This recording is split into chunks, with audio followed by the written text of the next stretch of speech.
Hello दोस्तों, तो स्वागत है आपका मेरे चैनल टॉप हिंदी एनिमे में। गाइस, इस सीरीज को मैं फिलहाल एक्सप्लेन कर रहा हूँ। टॉप हिंदी एनिमे के भाई अभी अपने कॉलेज को लेकर बिजी हैं। तो जैसे कि लास्ट पार्ट में हमने देखा था, जियान और बाकी सब इस टाइम पे घोफ्ट किंग चोटी पे हैं। इन पे यहाँ पे अटैक हो गया था। अब आगे सभी यहाँ पे इस बड़े से क्रिएचर को ही देख रहे होते हैं। ये एज़ुर बुल सोल बीस्ट है। इसका हाइट 100 फीट के करीब होगा। इसका बॉडी एक तरह के मिस्टीरियस पैटर्न से सराउंडेड है। अब ये सोल बीस्ट इन्हें यहाँ पे देखकर कहता है कि तुम लोग फिर से यहाँ पर आ गए हो। इसे देखकर क्वीन वेन भी काफी गुस्सा होता है, क्योंकि लास्ट टाइम इसका पूरा ग्रुप ही डिफीट हो गया था इस मॉन्स्टर के कारण से। तुरंत ही अब युक्वान आगे बढ़कर अटैक करता है। इसे देखकर अब क्वीन वेन तुरंत ही कहती है कि brother Jian, help me defeat this beast. अब जबरदस्त 3 अटैक्स इस सोल बीस्ट की ओर लॉन्च होता है, मगर इन अटैक के सामने भी ये बीस्ट काफी शांत है और ये जरा सा भी नहीं डर रहा होता। इन अटैक्स को एक इमोर्टल फाइटर पावर हाउसेस को भी डिफिकल्ट होगा डॉज करने में। इन अटैक्स को देखकर ये सोल बीस्ट तुरंत ही अपने पैर को जमीन पर जोर से दे मारता है और इसे काफी पावरफुल रिपल्स निकलना स्टार्ट होता है। इसे देखकर अब क्वीन वेन कहता है कि ये तो सोनिक अटैक है, एवरीवन डिफेंड योरसेल्फ। इस अटैक से बाकी 3 अटैक्स डिस्ट्रॉय हो जाते हैं। इधर जियान अपने सोल पावर का यूज कर अब खुद को और क्वीन को सेव करता है। इन रिपल्स को देखकर क्वीन कहती है कि क्या तुम एक एल्केमिस्ट हो? जियान इस पर अपना सर हिलाता है और अब ये अटैक करने के लिए आगे बढ़ता है। इधर लेसी भी ये देखकर कहती है कि अगर यही चलता रहा तो फिर हम जीत नहीं सकेंगे।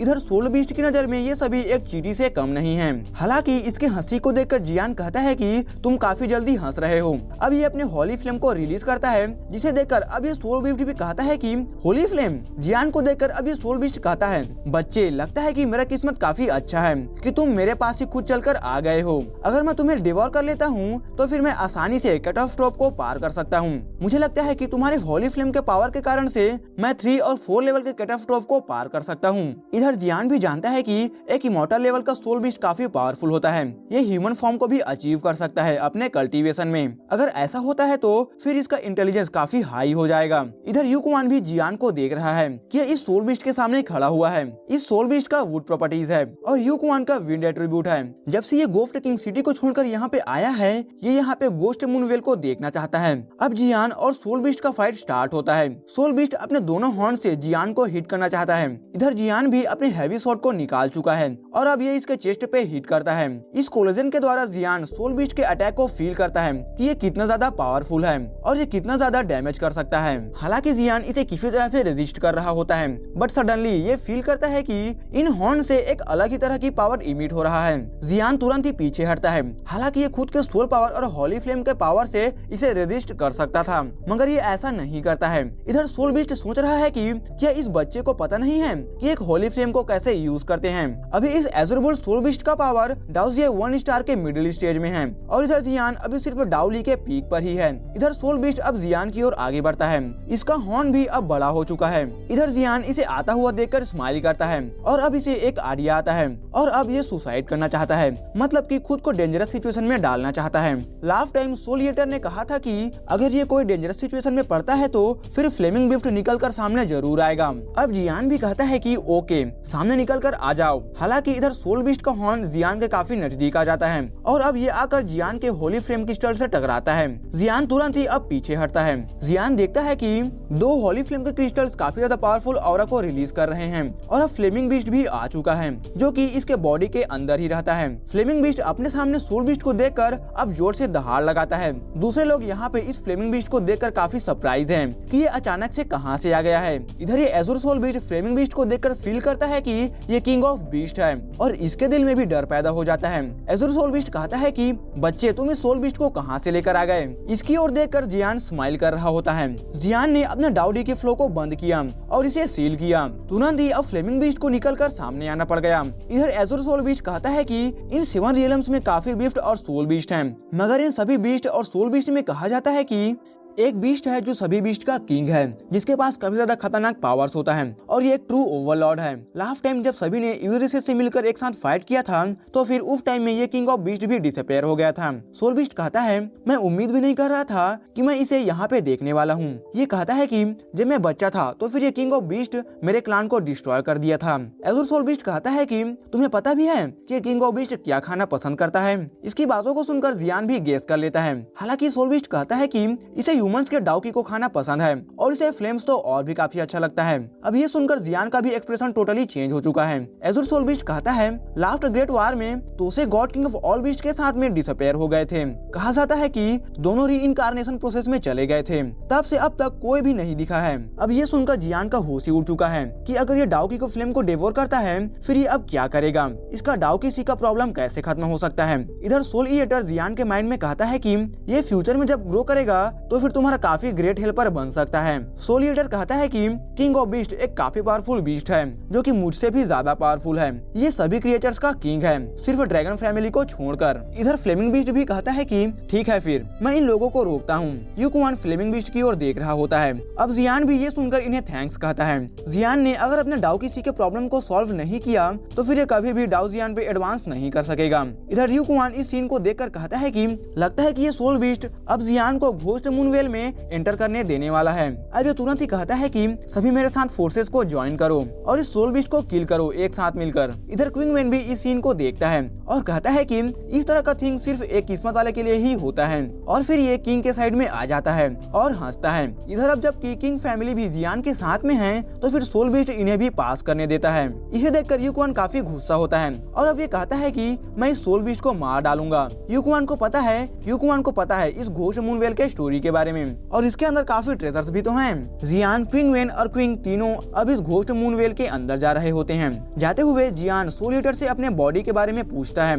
इससे सोल ईटर भी कहता है कि तुम्हारे बॉडी के अंदर डाउकी सी में अभी भी डाउडी नहीं आया है, जबकि फ्लेमिंग बीस्ट बाहर है तो फिर मगर जियान का लाइफ एंड डेथ का पावर इस फ्लेमिंग बीस्ट और डाउकी से इफेक्ट नहीं हुआ है। इस फ्लेमिंग बीस्ट ने जियान के स्ट्रेंज फायर और होली फ्लेम के पावर को एब्जॉर्ब किया है। ये जियान से डीपली कनेक्टेड है, नहीं तो फिर ये जियान को सेव करने के लिए बाहर नहीं आता। सोल ईटर कहते हैं कि अगर तुम खुद के डाउकी को वापस से पाना चाहते हो तो तुम्हें फ्लेमिंग बीस्ट से इस बारे में बात करना होगा। अब ये सुनकर जियान सोचता है कि ये फ्लेमिंग बीस्ट तो किंग ऑफ बीस्ट है जिसे डाउकी ईट करना ही पसंद है, तो फिर ये अपने फूड को मुझे तो देने नहीं वाला है।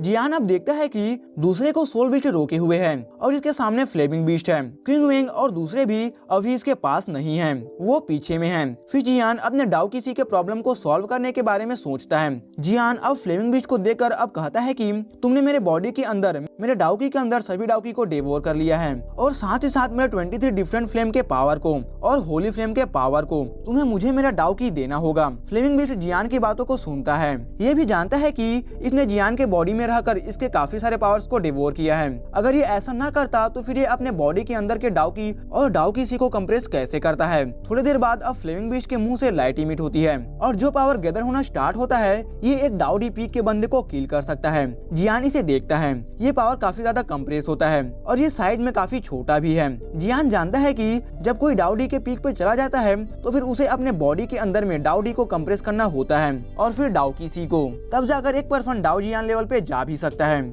ये स्टेप जितने सिंपल सुनने में लगते हैं उतना ही नहीं, काफी सारे जीनियस इस लेवल पे काफी सालों तक अटक जाते हैं। सोल ईटर कहते हैं कि इस फ्लेमिंग बीस्ट ने तुम्हारे डाउकी को काफी कंप्रेस कर दिया है और अब तुम्हें डाउकी को कंप्रेस नहीं करना होगा, अब तुम्हें सिर्फ अपने डाउकी सी को कंप्रेस करना होगा, तब जाकर तुम एक डाउ जियान लेवल पे जा सकते हो। जियान तुरंत ही इस बॉल ऑफ लाइट को फ्लेमिंग बीस्ट से ले लेता है और इसे अपने डाउकी सी में डाल देता है। अब फ्लेमिंग बीस्ट से भी काफी सारे लाइट्स इमिट होता है और फ्लेम बर्स्ट होता है। इसे देखकर ऐसा लगता है कि अब ट्रांसफॉर्म होने वाला है। जियान अब इसे लेकर अपने डाउकी सी में डाल लेता है फिर से। अब ये बॉल ऑफ स्पीयर के अंदर समा गया है।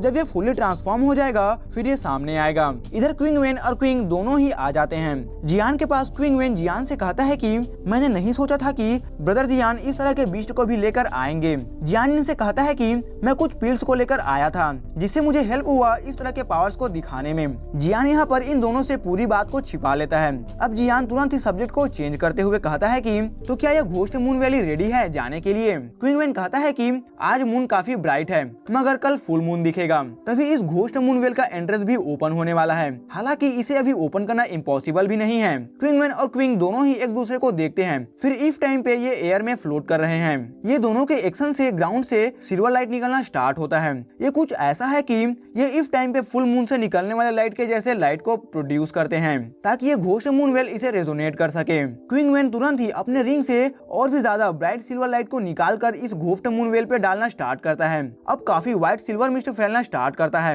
तुरंत ही अब विंड का आवाज आता है और अब ये सभी व्हाइट सिल्वर लाइट मिस्ट इस घोफ्ट मून वेल के नीचे खींचे चले जाते हैं। जियान अब इस वेल के नीचे हिस्से को भी देख सकता है, हालांकि इसके अंदर में वाटर नहीं दिखता। ये काफी स्ट्रेंज है, लेकिन जियान को इसके अंदर फुल मून का पिक्चर दिखता है। अब ये इस इमेज को 1 मिनट, 2 मिनट और फिर 5 मिनट तक देखता ही रहता है, लेकिन कुछ भी नहीं होता। जियान इस टाइम पे उम्मीद कर रहा था कि इसे इसका फ्यूचर इवेंट दिख सकता है इस वेल के अंदर, जबकि ये वेल एक लवर के इमेज को दिखाता है, मगर जियान को कुछ नहीं दिखता। तो ये सोचता है कि शायद ये उतना रोमांटिक पर्सन नहीं है, इस कारण से इसे कुछ भी नहीं दिख रहा है और गिव अप कर देता है। अब क्विंगवेन भी कहता है कि ठीक है, आओ चलें, रियल ट्रेजर अंदर में मिलने वाला है। अब जियान, क्विंगवेन और क्विंग ये तीनों जाते हैं। इधर जब ये चल रहा है तो फिर कहीं दूर डेमन वर्ल्ड में एक मिस्टीरियस केव के अंदर एक फिगर एक मिरर को देख रहा है और यह कहता है कि घोस्ट वर्ल्ड में कोई है जिसे लॉर्ड मॉन्स्टर ढूंढ रहे हैं। ये फिगर अभी मिरर में एक हैवी स्वॉर्ड कैरी करने वाले पर्सन के इमेज को देख रहा है।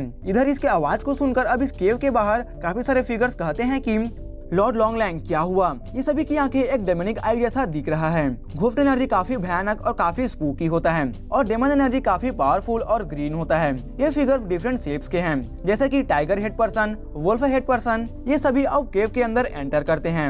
लॉर्ड लॉन्गलैंग कहता है कि ये पर्सन जो मिरर के अंदर दिख रहा है, इसे डेमन एम्परर को सेव किया है। अब ये सुनकर बाकी भी काफी सरप्राइज होते हैं। ये कहते हैं कि तो क्या ये लेजेंड ट्रू है? होली फ्लेम प्रेजेंट है, फेंजुई भी बाहर आ चुका है और डेमन एम्परर भी जन्म ले चुके हैं।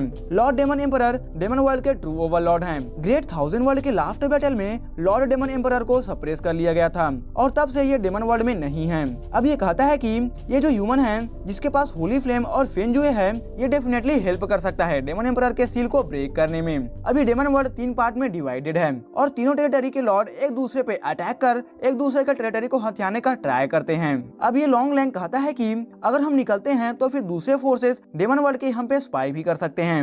अब ये थोड़े देर बाद कहता है कि मैं जा रहा हूँ, अगर इस बीच कोई अटैक करे और हमारे टेरिटरी को एक्यूपाई करने का ट्राई करे तो फिर उन्हें दे देना। अगर एक बार हमारे डेमन एम्परर सील को तोड़कर बाहर आ गए तो फिर ये पूरा डेमन वर्ल्ड यूनाइट हो सकता है। घोफ्ट वर्ल्ड, डेविल वर्ल्ड और बुद्धा वर्ल्ड ये तीनों मिलकर अपने पावर्स को यूनाइट कर डेमन एम्परर को सील कर दिए थे। अगर इस बार डेमन एम्परर फ्री हो जाते हैं फिर ये अपना बदला तो जरूर ही लेने वाले हैं।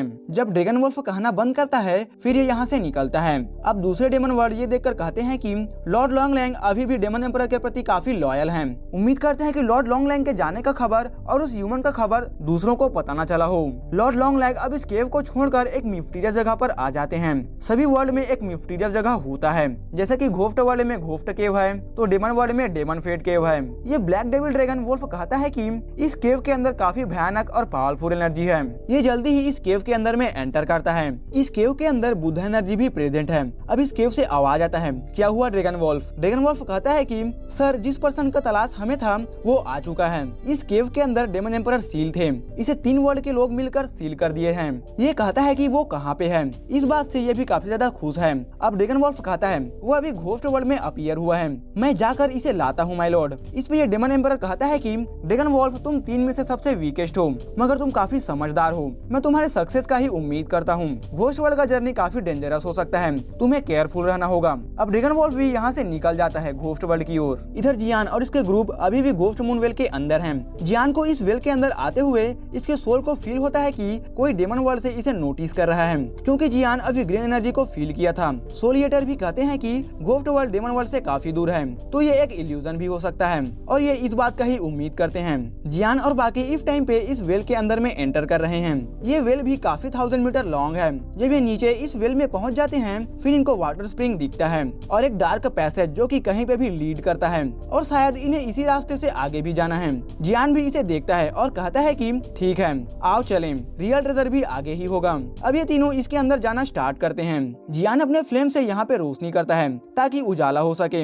ये पैसेज भी कोई स्ट्रेंज पैसेज नहीं है, ये काफी घुमावदार है। जियान इस तरह के पैसेज को देखकर अब कहता है कि ये एक कॉइल्ड ड्रैगन फॉर्मेशन के जैसा लगता है।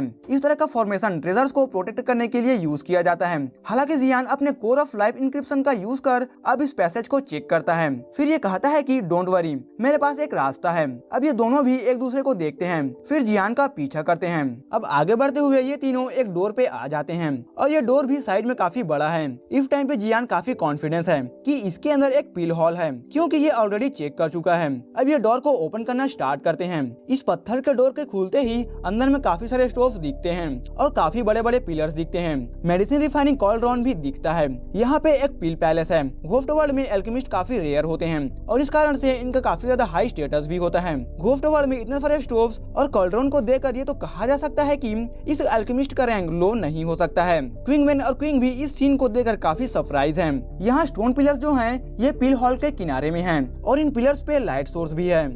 इसे भी एक ट्रेजर कहा जाता है, 7 ट्रेजर लैंटर्न। जब क्विंगमैन और क्विंग दोनों इस बात को सुनते हैं फिर ये भी शॉक्ड होते हैं, क्योंकि ये दोनों भी इस बात को पहली बार सुन रहे हैं।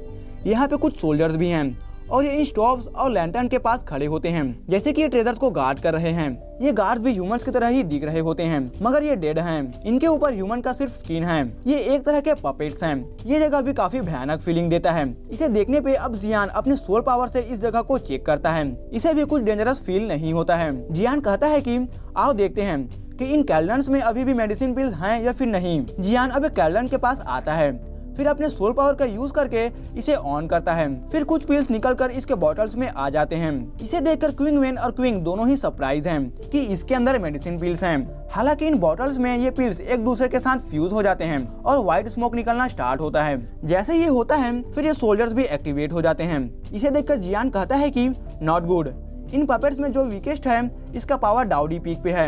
यहाँ पे टोटल 10 पपेट्स हैं और ये डाउडी पीक पे हैं। इन पपेट्स को स्मोक कवर किए हुए है, जो कि इन पिल से निकल रहा था। क्विंग भी डाउडी पीक पे ही है। इन तीनों के पावर्स के साथ 10 पपेट्स जो कि डाउडी पीक पे हैं, इनके इस बैटल को जीतने का चांस बिल्कुल भी नहीं है और इन पपेट्स को पेन भी नहीं होता। एक पपेट जो है इसका पावर डाउजियन लेवल पे है। हालांकि इसका पावर अभी स्टेबल नहीं है, तो इसे हाल्फ इमोर्टल से स्ट्रॉन्गर कहा जा सकता है। जियान कहता है क्या तुम दोनों इस पपेट को थोड़ी देर के लिए रोक सकोगे? मैं इसके एसेंस को कलेक्ट कर लेता हूँ। अगर ये इन पपेट्स को रोक लेते हैं फिर ये यहाँ के ट्रेजर्स को भी कलेक्ट कर सकेंगे, नहीं तो फिर ये यहाँ पे मारे भी जा सकते हैं। डाउजियन पपेट का बॉडी कलर्ड स्मोक में कवर है और इसका हेड ही दिख रहा है। अब तुरंत ही क्विंग और क्विंगमैन दोनों अटैक करते हैं। दो powerful energy palm attack puppet की ओर आगे बढ़ता है। हालांकि ये डाउजियन पपेट तुरंत ही पावरफुल एनर्जी कलर को शो करता है और ये इस अटैक को डॉज करने का प्लान भी नहीं कर रहा होता। एक तरह का सिल्वर आर्मर अपीयर होता है इस पपेट के बॉडी के अराउंड, जो कि दूसरे के अटैक के पावर को एब्जॉर्ब भी कर सकता है। क्विंगमैन और क्विंग के अटैक्स को ये आर्मर इनके पावर को काफी हद तक कम कर देता है और इनका अटैक भी डिस्ट्रॉय हो जाता है। ये दोनों भी समझ जाते हैं कि ये इस पपेट को डिफेट नहीं कर सकेंगे, तो फिर ये इस पपेट को होल्ड करके रखते हैं ताकि ये जियान को डिस्टर्ब ना कर सके। इधर जियान द डाउडी पीक के पपेट से डील कर रहा होता है। जियान के बॉडी में इस टाइम पे इसका नी गोइंग पिल काफी फास्ट स्पिन करता है। इस टाइम पे जियान इस पपेट्स के अटैक को ही ब्लॉक करता है। जियान के पास भी गोल्डन डेमन पपेट है जिसे वह यहाँ पर यूज कर सकता है, मगर इसका पावर डाउडी 7 स्टार पे ही है और ये पपेट भी अब फर्दर ग्रो नहीं कर सकेगा। इसका इतना ही लिमिट है। हालांकि जियान के सामने ये पपेट्स डाउडी पीक के हैं और अगर जियान इन्हें हासिल कर लेता है फिर इसका भी काफी हेल्प होगा। ये पपेट्स एक के बाद एक अटैक्स को शॉर्ट कर रहे होते हैं। ये पपेट्स एक के बाद एक अटैक्स को शॉर्ट कर रहे होते हैं जियान पे। जियान इनके अटैक से काफी टाइम से बचता आ रहा है। अब ये अपने फॉर्मेशन को रेडी कर चुका है। तुरंत ही एक रेड फायरी फॉर्मेशन इन सभी 10 पपेट्स को अपने अंदर कैद कर लेता है। इधर फॉर्मेशन को देखकर क्विंगमैन और क्विंग दोनों ही काफी सरप्राइज होते हैं। ये दोनों भी जानते हैं कि अब फॉर्मेशन स्क्रॉल कितना ज्यादा रेयर बन चुका है। ये समझ जाते हैं कि कोई पावरफुल फैमिली का यंग मास्टर इस टाइम पे एक्सपीरियंस गेन करने आया है। हालांकि क्विंगमैन को पता नहीं है कि ये फॉर्मेशन कोई स्क्रॉल से एक्टिवेट नहीं हुआ है, बल्कि जियान ने इसे अपने इंक्रिप्शन कोर से एक्टिवेट किया है। इस फॉर्मेशन के अंदर अब जियान इन पपेट्स को देखता है। इन पपेट्स से सिल्वर लाइट निकल रहा है जिसे ये एनिमी को डिफीट करते हैं। अब ये इस फॉर्मेशन के अंदर जियान पे अटैक करते हैं। इनके अटैक को देखकर जियान भी कहता है कि गुड। तुरंत ही इस फॉर्मेशन से लाइटनिंग और फ्लेम निकलकर सामने आ जाता है और गैदर होना स्टार्ट होता है। ये फॉर्मेशन जियान को एल्डर जू से मिला है। जियान के इस अटैक से ये पपेट्स भी एक जगह पे ही वापस से रुक जाते हैं। जियान भी इधर कॉन्फिडेंट है कि ये अपने दोनों हॉली फ्लेम के पावर से इन पपेट्स को रोक सकता है। जियान तुरंत ही अब अपने सोल पावर एक्टिवेट करता है और अटैक करता है। ये पपेट्स भी अब जियान के अटैक से पाइल ऑफ एसेस में बदल जाते हैं। जियान यहाँ पे अपने सोल पावर के साथ गेस कर चुका था कि ये पपेट्स रियल गार्डियन नहीं हैं। ये डाओ जियान का पपेट ही रियल गार्डियन है। जियान अब बाहर निकलकर डाओ जियान पपेट के पास जाता है और क्विंग वेन और क्विंग से पूछता है कि तुम दोनों कैसे हो।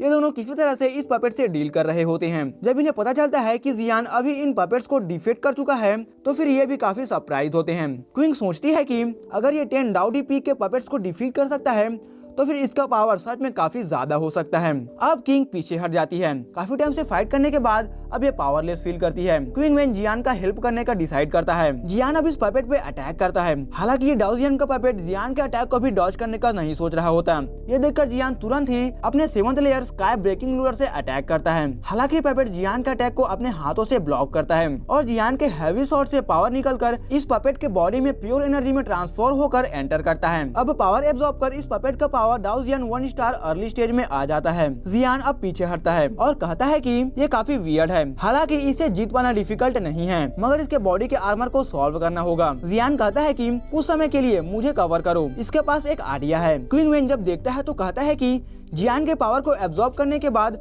अब इस पपेट का स्पीड भी काफी फास्ट हो गया है। इधर जियान अपने होली फ्लेम के क्रिस्टल को समन करता है और इन क्रिस्टल से हकाई फ्लेम और क्यान फ्लेम निकलकर सामने आते हैं। इन दो फ्लेम्स का मिक्स पावर जियान के हाथों में आता है। Ball of fire. ये बॉल ऑफ फायर दो फ्लेम का फ्यूजन नहीं है बल्कि ये मिक्सचर है, मगर फिर भी ये इमॉर्टल पपेट इस पावर को एब्जॉर्ब भी नहीं कर सकेगा। इधर ये दोनों भी तुरंत ही साइड में आ जाते हैं। इन्हें भी फील हो जाता है कि जियान के ये पावरफुल अटैक काफी डिस्ट्रक्शन को क्रिएट कर सकता है। ये भी उम्मीद करते हैं कि जियान सक्सेसफुल हो जाएगा, नहीं तो इन्हें खाली हाथ जाना होगा। तुरंत ही अब जियान इस अटैक को शॉर्ट करता है पपेट पे। हिट होते ही पपेट भी अपने सिल्वर लाइट को इमिट करता है और अभी भी हल्का सा स्मेल किया जा सकता है कि ये puppet in ball of flame के पावर को एब्जॉर्ब कर रहा है। ये देखकर जियान तुरंत ही अपने इन दो होली फ्लेम क्रिस्टल के पावर से पपेट पे अटैक करना स्टार्ट करता है। इधर ये पपेट इस बॉल ऑफ फायर के पावर को एब्जॉर्ब करने में ही ध्यान दे रहा होता है। नेक्स्ट मोमेंट पे जियान का पावरफुल अटैक आकर इस पपेट को हिट करता है और अब इसका सिल्वर लाइट भी डिस्ट्रॉय हो जाता है। इसके कारण से अब ये बॉल ऑफ फायर के पावर से हिट हो जाता है। काफी जोरदार साउंड प्रोड्यूस होता है जब ये आर्मर डिस्ट्रॉय हो जाता है। फिर इस पपेट के बॉडी से दो पिल निकलकर सामने आता है। ये एक कॉर्स पिल है। क्विंग वेन इन दो पिल्स को ग्रैब करता है और कहता है यहाँ पे सिर्फ 2 ही पिल हैं। क्विंग वेन कहता है कि यहाँ पे जो भी अल्केमिस्ट होगा वो सिंपल तो नहीं हो सकता क्योंकि इसका पपेट कोई सिंपल पपेट नहीं था। ये काफी रेयर इंग्रेडिएंट्स और काफी एनर्जी को एब्जॉर्ब करने के बाद ही बना होगा। जब ये बॉल ऑफ फायर से हिट हुआ फिर फ्लेम इसे बर्न कर इसे रिफाइन कर दिए और 2 पिल निकलकर सामने आ गए। इन पिल्स में काफी ज्यादा एनर्जी कंटेन है, तो जाहिर सी बात है कि ये पिल डाओ जियान लेवल पे ब्रेक थ्रू करने के लिए ही यूज किया जा सकता है। क्विंग वेन जियान को एक पिल देता है और कहता है कि मैं उम्मीद करता हूँ कि एक पिल ब्रदर जियान मुझे यूज करने देंगे। इस पे जियान कहता है कि ये तुम क्या कह रहे हो, अगर तुम नहीं होते तो मैं यहाँ पर कभी भी नहीं आ सकता। एक पिल जियान के लिए तो दूसरा क्विंग वेन क्वीन को दे देता है। जब ये गार्डियन डिफीट हो गया है तो ये सभी अब इस पिल हॉल में दूसरे ट्रेडर्स को ढूंढने के लिए निकलते हैं। जियान यहाँ पे कहता है कि किसी भी थिंग को टच मत करना, नहीं तो फिर पता चला कि कोई और डेंजर सामने आ गया। गलती से कोई अगर बटन प्रेस हो जाए यहाँ पे तो फिर ये दोनों भी इस पर अपना सर हिलाते हैं। जियान को पता है कि जो डाउडी पपेट्स थे वो सभी डाओ जियान पपेट को सरवाइव कर रहे थे। जियान आगे जाता है। फिर जियान नोटिस करता है कि यहाँ पे एक मेडिसिन का लेबर्न एक सर्कल में अरेंज है। यहाँ पे कुछ तो अजीब है। जियान भी ये फील कर सकता है। हालांकि इतना इसका बारे में सोचकर भी कोई फायदा नहीं है, तो जियान डायरेक्ट डिसीजन लेने का डिसाइड करता है और अगर कोई डेंजर होगा तो फिर इसे हैंडल कर लेंगे। जियान आगे जाता है। यहाँ इस हॉल में काफी ज्यादा गोल्ड और सिल्वर कलर का ट्रेजर्स होते हैं। हालांकि इतना ज्यादा सर्च करने के बाद भी इनके पास पिल हॉल का ओनर का बोनस और समथिंग कुछ भी नहीं मिला है। क्विंग वेन भी कहता है कि मुझे लगता है कि यहाँ पे कुछ न कुछ मैकेनिज्म है। इधर जियान अब यहाँ पे इन दोनों को कॉल करता है और आगे के सीन को दिखाता है। ये भी अपने सामने 12 केल्ड्रॉन को देखते हैं। यहाँ इनके अरेंजमेंट को देखकर ये फिर काफी पजल्स हैं। यहाँ पे इन 12 केल्ड्रॉन का माउथ क्लोज है। क्विंग वेन कहता है कि मैं उम्मीद करता हूँ कि कुछ ना हो, और अब ये आगे जाकर इस केल्ड्रॉन के मुंह को कवर करने का सोचते हैं। अब जैसे ही ऐसा होता है फिर इन्हें फील होता है कि यहाँ पे कुछ तो ऑन हो गया है। व्हाइट मिस्ट भी बॉटम से निकलकर आना स्टार्ट हो जाता है। जब ये व्हाइट मिस्ट चला जाता है तो फिर इसके अंदर से एक स्केलेटन निकलकर सामने आता है। ये इविल एल्केमिस्ट है। जियान भी ये सुनकर अब स्केलेटन को देख रहा है। यहाँ पे ये स्केलेटन एक सीट पे बैठा हुआ था। जियान सोल पावर से इसे चेक करता है। कुछ एल्केमिस्ट ऐसे होते हैं जो कि इविल बिल को भी रिफाइन करते हैं। अभी सोचते हैं कि जब ये यहाँ पे आ रहे थे तो फिर इनके काफी बॉटल्स खाली थे, तो क्या हो सकता है कि यहाँ पे इनसे पहले भी कोई आया था तो इन पिल्स को ले लिया था, और शायद वो उन पपेट्स का जो हेड था वो एक ह्यूमन था जो कि यहाँ पे आया था, मगर उसे भी लास्ट में एक पपेट बना दिया गया था। अब ये इस स्केलेटन को देखकर सोचते हैं कि क्या ये मर नहीं सकता है। स्केलेटन से इनका काफी ह्यूज पावर फील होता है। अब जियान अपने फ्लेम से अटैक करता है। सिल्वर सीड के ऊपर का व्हाइट मिस्ट अब डिस्ट्रॉय हो जाता है। जियान भी फील कर सकता है कि यहाँ इस पैलेस में कोई भी ट्रेजर नहीं है, अगर कुछ है तो फिर इस स्केलेटन से ही रिलेटेड हो सकता है। तीनों यहाँ से आगे जाते हैं। वे आगे जाते हैं, जब 10 मीटर दूरी पर होते हैं इस स्केलेटन से, स्केलेटन में हरकत होना स्टार्ट होता है। फिर ये उठकर खड़ा हो जाता है। अब स्केलेटन में ह्यूमन फ्लेश ब्लड होना स्टार्ट होता है। तब स्केलेटन एक लिविंग ह्यूमन में बदल जाता है। सडनली जियान तुरंत ही पीछे हटने को कहता है। तुरंत ही अब स्केलेटन अपने अटैक से जियान को एम करता है और अटैक करता है। इस स्केलेटन का पावर जब ये जिंदा होगा अपने टाइम में तो फिर डाउजियन 2 स्टार पे होगा, और अभी इसका पावर स्केलेटन मोड में डाउजियन 1 स्टार के परफेक्शन लेवल पे है। जियान को एक आइडिया आता है, तो फिर ये कहता है कि ब्रदर क्विंगवेन मेरे साथ आओ, हम इसके सीट को डिस्ट्रॉय कर देते हैं। ये सुनकर क्विंगवेन भी देरी नहीं करता, भी जानता है अगर ये मैटर रिजॉल्व नहीं हुआ फिर कोई भी बचकर नहीं जा सकेगा। जियान अपने 7th layer sky breaking ruler से अटैक करता है। इधर क्विंगवेन अपने हैंड ऑफ हेवन स्काई से अटैक करता है। इन दोनों के अटैक के बाद भी इस सिल्वर सीड को कुछ नहीं होता। इस टाइम पे जीवान भी श्योर नहीं है ये इस बार डाउजियन 1 स्टार के परफेक्शन स्टेज के स्केलेटन को डिफीट कर सकेगा या फिर नहीं। जब जियान पीछे हट रहा था तो फिर सिलिएटर कहते हैं कि जियान अपने होली फ्लेम के पावर को ऐड करो अपने पावर्स में। जियान अब होली फ्लेम्स के पावर के साथ अटैक करता है और फिर बूम बूम। नेक्स्ट जब ये देखता है फिर इसे ये स्केलेटन डेड पड़ा हुआ दिखता है, वो भी मोशन नहीं है। फिर जियान इस सिल्वर सीड की जगह पे देखकर कहता है कि ये तो 3 ट्रेजर चेस्ट है। स्केलेटन अपना पूरा विटैलिटी ही लूज कर देता है। इस सिल्वर सीड के एक्सप्लोजन के कारण से इसका विटैलिटी चला जाता है, जैसे कि ये इसका सोर्स ऑफ पावर था। जियान इस सिल्वर चेस्ट ट्रेजर के पास डायरेक्टली नहीं जाता, जानता है कि ये इविल एल्केमिस्ट क्या प्लान किया हो। अब पहले ये तीनों सोचते हैं, फिर ये आगे जाते हैं चेक करने के लिए। अब क्विंगवेन कहता है कि हमें अपने किस्मत को आजमाना चाहिए इन ट्रेजर चेस्ट को खोलकर, इसका किस्मत में जो होगा उसे वो मिलेगा। जियान अपने सोल पावर से भी इन चेस्ट में कुछ भी थिंग्स को नोटिस नहीं कर पाता है। क्विंगवेन कहता है कि हम इस चेस्ट को ओपन नहीं कर सकते हैं।